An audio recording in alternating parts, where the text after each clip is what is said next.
ఈ జాక్ సినిమాలో రాయి శిల్పం అనేదో చెప్తా ఉంటారు. జాక్ అంటే మామూలుగా కుక్కలకు పెడతా ఉంటారు మా ఏరియాలో పేర్లు. సో జాక్ ఒక కుక్క, ఒక రాయి కనిపిస్తే ఏం చేస్తుంది? ఎగ్జాక్ట్లీ అదే ఈ సినిమా.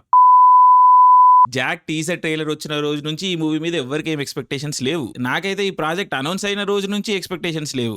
టిల్లు స్క్వేర్ లాంటి సక్సెస్ఫుల్ సినిమాల తర్వాత సిద్ధు జొన్నలగడ్డకి బొమ్మరిల్లు భాస్కర్ లాంటి ఒక డైరెక్టర్ తోని ప్రాజెక్ట్ ఓకే చేయాల్సిన అవసరం ఏం పడ్డది నాకైతే తెలియదు. మరి అగైన్ బొమ్మరిల్లు భాస్కర్ అంత ఎక్స్ట్రాడినరీ నరేటరా, అంత ఎక్స్ట్రాడినరీ కథ చూపించిందా మరి సిద్ధుకి నాకు తెలియదు. బట్ ఏ లెవెల్లో కూడా ఈ ప్రాజెక్ట్ అనేది సెన్సే చెయ్యదు. దీంట్లో ఒక కథ లేదు, ఒక హీరో ఆర్క్ లేదు, ఒక ప్రాపర్ కాన్ఫ్లిక్ట్ లేదు. అసలు ఇది తీయగలిగే సినిమా అనే కాదు. అగైన్ ఎందుకు చేసిరో మరి వాళ్ళకే తెలియాలి. టిల్లు లాంటి ఒక మేజర్ క్యారెక్టర్ తర్వాత ఒక మంచి సినిమా తీస్తేనే సిద్ధు లాంటి హీరోకి కష్టం. ఎందుకంటే ఆ క్యారెక్టర్ ఇన్ఫ్లుయెన్స్ అలాంటిది. ఏ సినిమా చేసినా అదే క్యారెక్టర్ కనిపిస్తా ఉంటది. విజయ్ దేవరకొండనే ఇంకా ఆడియన్స్ దృష్టిలో అర్జున్ రెడ్డి షేడ్స్ నుంచి బయటికి రాలేకపోతున్నాడు. సో సిద్ధుకు కూడా చాలా కష్టమే ఈ విషయం. కానీ ఏదైనా మంచి సినిమా మంచి రోల్ పడితే ఏమో అవ్వచ్చు. ఇంకా జాక్ లాంటి సినిమా అయితే అసలు ఛాన్సే లేదు. నాకెందుకో ఇది సిద్ధు జొన్నలగడ్డకి beginning of a downfall లాగానే అనిపిస్తున్నది. ఎందుకంటే ఈ మూవీ చూస్తుంటే నాకు కొన్ని విషయాలు క్లియర్ గా అర్థమైనాయి. ఆయన ఫైట్లలో కన్విన్సింగ్ లేడు, డాన్స్లలో కన్విన్సింగ్ లేడు, ఒక హీరోయిక్ ఇమోషన్ మంచితనము ఇలాంటి పోర్ట్రేల్స్ చేస్తున్నప్పుడు కన్విన్సింగ్ అనిపించట్లేదు. In fact shockingly basic Telugu cinema romance లో ఆ క్యూట్ మూమెంట్లలో కూడా అంత కన్విన్సింగ్ కనబడట్లేదు. ఆయన స్ట్రెంత్ అయిన కామెడీ, ఆ షేడీ ఆస్పెక్ట్స్ లలో, ఆ కన్నింగ్, కొంచెం చిలిపి చేష్టలలో పర్లేదు ఆయన స్ట్రెంత్ కనిపిస్తుంది. కానీ అవేవి ఒక తెలుగు సినిమా హీరో లక్షణాలు కాదు జనరలీ స్పీకింగ్. సో సిద్ధు లాంటి ఒక యాక్టర్ డీజే టిల్లు లాంటి ఒక షేడీ క్యారెక్టర్ తో పాపులర్ అయ్యిండు. ఆ క్యారెక్టర్ ఆయన స్ట్రెంత్ లాగా కనిపిస్తుంది. దీనికి మించి వేరే హీరో రోళ్లలో అంత పెద్దగా ఇముడతాడు అని నాకైతే అనిపించట్లేదు జాక్ చూస్తుంటే. ఎందుకంటే ఆయననే కన్విన్స్ అయితే లేడు ఇలాంటి వాటి మీద. సో ఇది మేబీ ల్యాక్ ఆఫ్ స్కిల్ ఇష్యూనా లేకపోతే ల్యాక్ ఆఫ్ కమిట్మెంట్ ఇష్యూనా నాకు తెలియదు. అంటే ఏముంది ఈ కథలో అని గివ్ అప్ కూడా ఇచ్చుండొచ్చు. సో ఇంకో 2 సినిమాలు చూస్తే మనకు బెటర్ క్లారిటీ రావచ్చు. బట్ ఎందుకో స్ట్రాంగ్ గా కొడుతుంది సీనా నాకు.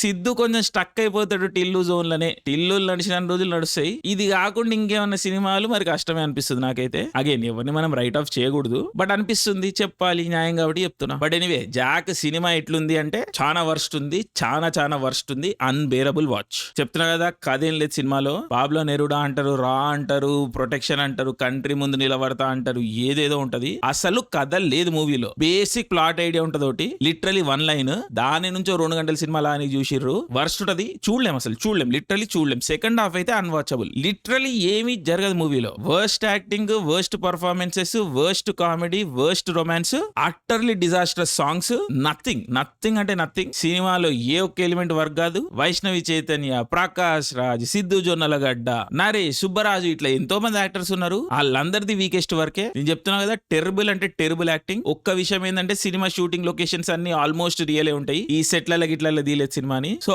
ఆడ వరకు పర్లేదు. బట్ దానికి మించి కెమెరా వర్క్ గానీ, ఎడిటింగ్ గానీ, స్కోర్ గానీ, యాక్షన్ కొరియోగ్రఫీ నథింగ్ అంటే నథింగ్ వర్క్స్. చెప్తున్నా కదా లిటరలీ అన్బేరబుల్. మూవీలో వర్క్ అయ్యే ఒకటే ఫేవర్ ఏంటంటే లైలా అంతా క్రింజ్ లేదు మూవీలో. అట్లాని క్రింజ్ లేకుండా కూడా లేదు. క్రింజ్ ఉంటది ఆబ్వియస్లీ, బొమ్మరిల్లు భాస్కర్ సినిమా ఇది. సో క్రింజ్ ఉంటది. హీరోయిన్ క్యారెక్టర్ లో ఉంటది క్రింజ్, ప్రకాష్ రాజ్ క్యారెక్టర్ లో ఉంటది క్రింజ్, నరేష్ గారి క్యారెక్టర్ లో ఉంటది క్రింజ్, హీరో క్యారెక్టర్ లో కూడా ఉంటది క్రింజ్. సో జాక్ క్యారెక్టర్ లో ఉన్న క్రింజ్ కి సిద్ధు జొన్నలగడ్డ కన్విక్షన్ తో చేయని యాక్టింగ్ పర్ఫార్మెన్స్ కి అది డబుల్ బ్లాస్ట్ అవుతుంది అన్నట్టు. సో కొన్ని పోర్షన్స్ చూడలేవు, పారిపోవాలనిపిస్తుంది. సో 100 కోట్ల సినిమా తర్వాత కూడా డే 1 ఈ సినిమాకి అసలు ఓపెనింగ్స్ ఏ లేవు. ఆడియన్స్ కూడా ఈ విషయం అర్థమైంది. ఆడియన్స్ కూడా స్మార్ట్ అయ్యారు. ఇంకా మాకు తప్పదు కాబట్టి మేము చూడాల్సి వచ్చింది. బలైపోయినాం. సో ఏం చేయలేము ఇంకా. బట్ నాకైతే ఒకటే అనిపిస్తుంది, సిద్ధు జొన్నలగడ్డకి ఇక్కడ నుంచి టఫ్ టైం స్టార్ట్ అవుతుంది. ఈ కొన్ని రోజులలో ఆయనకు అర్థమవుతుంది ఆయన ఫ్రెండ్స్ ఎవరు, ఆయన ఫ్యాన్స్ ఎవరెవరు కేవలం హైప్ ఉంది కదా అని చుట్టున్నారు. రాబోయే సినిమాలకు బడ్జెట్ ఎట్లా తక్కువైపోతాయి, ఇవన్నీ ఆయనకు కనిపిస్తాయి. అగైన్ మేమైతే ఫ్యాన్సే ఆయనకి. కానీ ఆయన కొంచెం ప్రిపేర్డ్ గా ఉండాలి. అఫ్ కోర్స్ ఆయన చాలా ఎక్స్పీరియన్స్డ్ మనిషే. సో ప్రిపేర్డ్ గానే ఉండాలి. కానీ చెప్పలేం, మర్చిపోయి ఉండొచ్చు. ఎందుకంటే ఈ సినిమాలో కొన్ని విషయాలు చూసినప్పుడు నాకు తేడా కొడుతుంది. మామూలుగా చిరంజీవికి, వెంకటేష్ కి, బాలకృష్ణకి ఇలాంటి సీనియర్ హీరోలకి